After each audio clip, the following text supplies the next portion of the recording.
Olá, eu sou Borges Júnior. No programa de hoje vamos falar sobre a construção de vilania nas minisséries e telenovelas da Rede Globo. Projeto coordenado pela professora doutora do Departamento de Comunicação Social da UFMA, Larissa Leda. Professora, seja bem-vinda. Obrigada, bom dia. O nome do projeto é A Maldade e Suas Encarnações, Vilania, Teledramaturgia e Monstruosidades. Qual a pertinência desses estudos? Quantas vezes as pessoas veem novela por dia, né? Veja, a telenovela ela é uma narrativa fundamental na constituição, não só do campo do entretenimento, mas vai muito além disso. Então, é uma novela, é uma narrativa que ela é usada, a gente nos estudos de teledramaturgia brasileira, a gente costuma dizer o seguinte, olha, a telenovela ela tem, obviamente, um posicionamento na indústria do entretenimento, mas ela tem um posicionamento em outra esfera que é um pouco mais delicada e também mais sofisticada, que tem a ver com a questão da constituição da identidade nacional e de um certo reconhecimento de quem nós somos a partir do momento que a gente olha para aquela narrativa. Então, ela tem uma função meio especular, assim, ela tem uma função de espelho, mas ela também tem uma função de enquadramento. Então, a gente costuma dizer que a telenovela muitas vezes fala mais do Brasil, dos seus modos de estar juntos, de construir sociabilidades, de negociar acordos, né, de pensar em políticas, às vezes muito mais do que a própria narrativa jornalística. Talvez por essa imensa capilaridade que ela tem, essa capacidade que ela tem de fazer as pessoas, inclusive, conversarem entre si, né? Então, ela acaba sendo uma função que a gente chama de narrativa da nação, né? Ela fala da nação, ela fala com a nação, e ela tem essa possibilidade de servir de palco para o debate de questões que são fundamentais para a gente como grupo social, como grupo humano, né?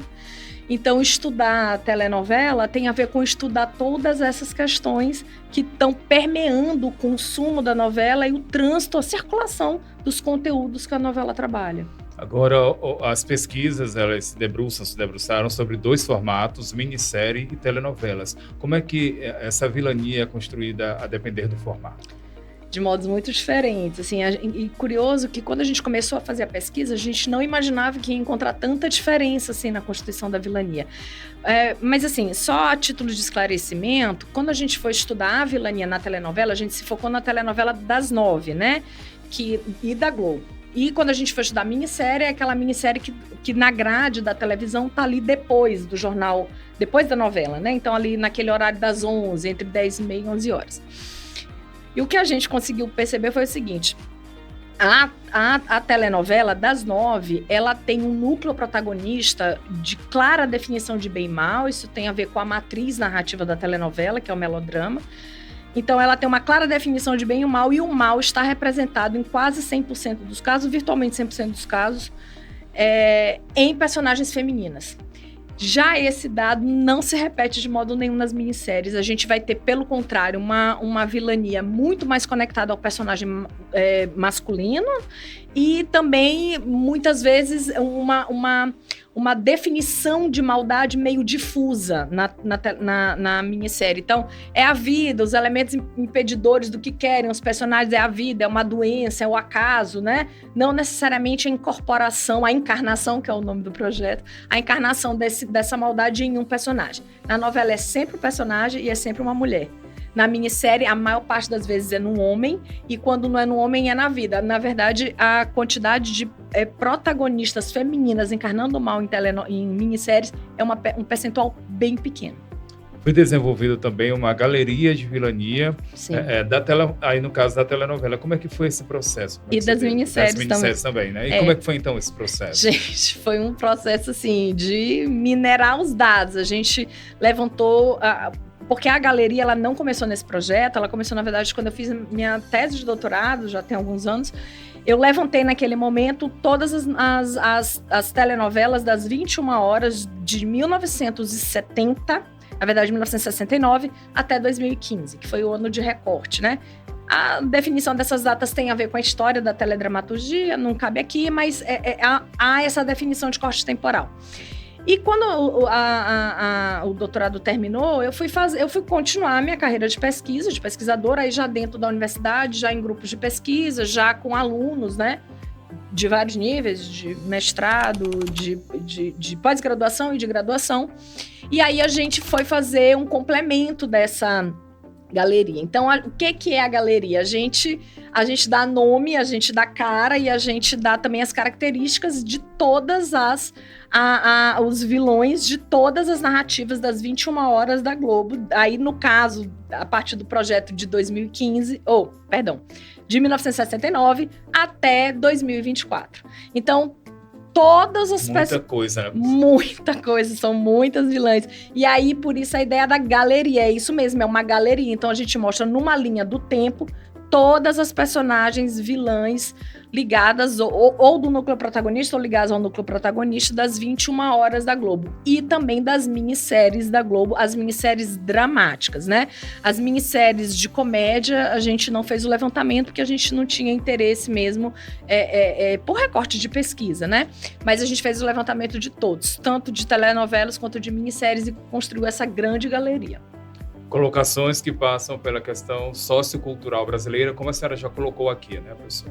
Sim, sem dúvida nenhuma. Assim, a gente...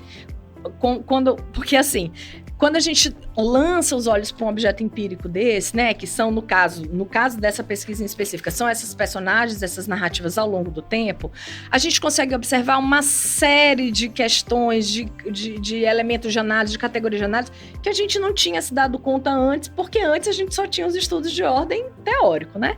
Então, quando a gente vai lá e olha, a gente consegue observar, por exemplo, que o protagonismo desse feminino como personagem do mal na telenovela está conectado a pelo menos 3 caminhos diferentes, né? Os modos da gente lançar os olhos para os corpos, né? O modo como essas personagens se apresentam. Os modos da gente contar as narrativas da telenovela, os modos de contar histórias, elas evoluem, elas modificam junto com a sociedade, como as pessoas, né, estão compartilhando narrativas, desde que o homem é homem, né?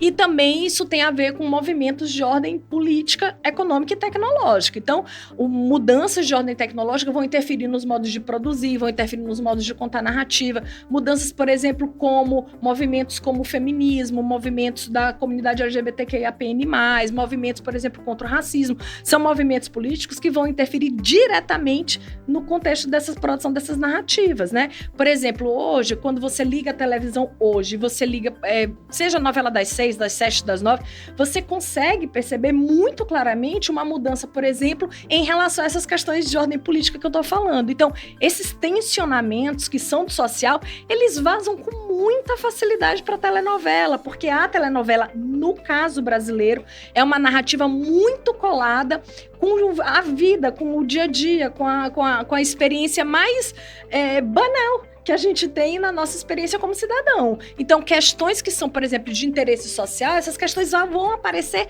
facilmente, claramente debatidas na telenovela. Então, vou te dar só um exemplo.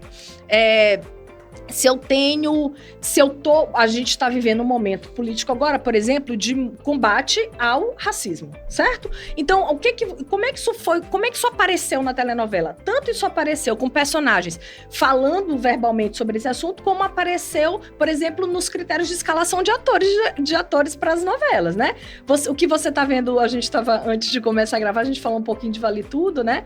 Que é uma regravação. A personagem Maria de Fátima, né? E tanto a Raquel, que são duas das protagonistas de Vale Tudo, são duas mulheres negras, né? E um parêntese aí, não só... claro, você era falando da novela das 9, mas se a gente observar em todos os núcleos, seja a novela das 6, das 7, os atores dos núcleos principais agora são formados por pessoas pretas. Exatamente. E de onde vem isso? Isso é uma demanda que está no social e aparece na novela. A gente precisa entender que no caso, e eu gosto de frisar que é o caso da telenovela brasileira, porque o caso da telenovela brasileira é uma especificidade em relação ao modelo de telenovela latino-americana, tá? A novela brasileira é muito mais conectada com a realidade. Essa telenovela faz um caminho de mão dupla, né? É da novela da sociedade para a novela. Então a novela, ela reproduz, como eu estava falando no começo, ela é meio especular, então ela vai espelhar muito dessas questões do social. Veja, eu vou ter muitas pessoas pretas nesses núcleos protagonistas das novelas, porque o debate sobre o racismo está muito premente agora no momento. Veja, 20 anos atrás o cenário era outro. Enquanto Vale Tudo foi ao ar em 1988, eu não tinha esse debate contra o racismo tão presente nas disputas políticas do contemporâneo. Então eu não tinha, nem Maria de Fátima e nem Raquel não eram duas mulheres pretas na versão de 88, né? Então essas questões são fundamentais e elas aparecem o tempo todo. Por que eu tenho, por exemplo, de 1990 para cá, é o que os dados mostram, mas mais marcadamente de 2000 para cá, mas também dos anos 90, um aumento do protagonismo feminino no personagem vilão. A vilania, ela vem conduzindo a trama dos 30 anos pra cá. Antes não era assim. Antes, quem conduzia a trama era a personagem ligada ao bem, a mocinha. Mas de 30 anos pra cá é a vilã que vem conduzindo a trama. E a vilania encarnada numa mulher. Por quê? Não tenha dúvida, movimento feminista. Né? O 1990 é o contexto ali da terceira onda do movimento feminista. Hoje, isso está ainda muito mais presente. A gente tem teóricos, né, que estudam gênero, que já falam que a gente está na quinta onda. Então, são movimentos políticos que vão reverberar na novela. A novela, ela só é considerada um divertimento desimportante para quem nunca prestou atenção nela. Né? Porque efetivamente ela é uma peça fundamental de debate de questões absolutamente essenciais. Né? Então, quando, por exemplo, um autor escolhe trabalhar dentro da novela questões que são fundamentais para a gente, que elas aparecem, por exemplo, por meio de um funcionamento que a gente chama de merchandising social. Então, como é isso? Tem uma questão que é fundamental de eu trabalhar socialmente. Que questão é essa? Sei lá. Pensar aqui, combate ao alcoolismo. Eu pego e coloco um personagem que está sofrendo desse problema na narrativa da novela. Então, como aquele personagem vai lidar com aquela questão, quais são as fontes de ajuda. E o que os estudos mostram é que toda vez que uma questão dessa aparece numa novela, a repercussão é gigante. Eu tenho, inclusive, não só... E isso não fica no campo, assim, subjetivo, isso fica no campo bastante prático.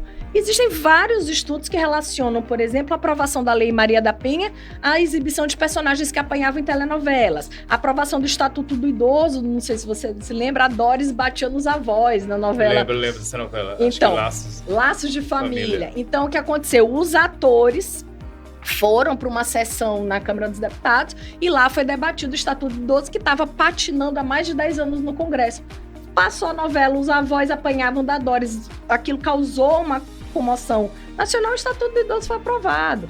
Então, campanhas de doação de órgão, de doação de medula óssea, quando teve a personagem Camila, né, que ela tinha leucemia e tem aquela cena famosa dela raspando os cabelos, né, na novela, ali o sistema de doação de medula óssea percebeu um aumento de 400%, né, no índice de doadores. Então, novela não é brincadeira de criança.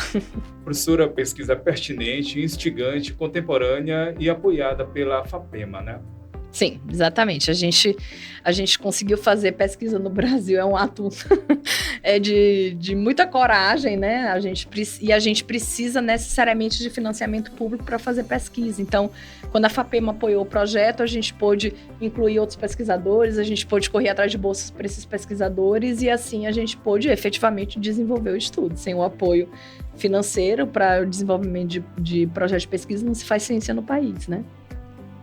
Muito bem, recebemos no programa de hoje a professora doutora do Departamento de Comunicação Social da UFMA, Universidade Federal do Maranhão, Larissa Leda. Ela conversou com a gente sobre a construção de vilania em minisséries e telenovelas da Rede Globo. Professora, muito obrigado pela sua participação aqui com a gente.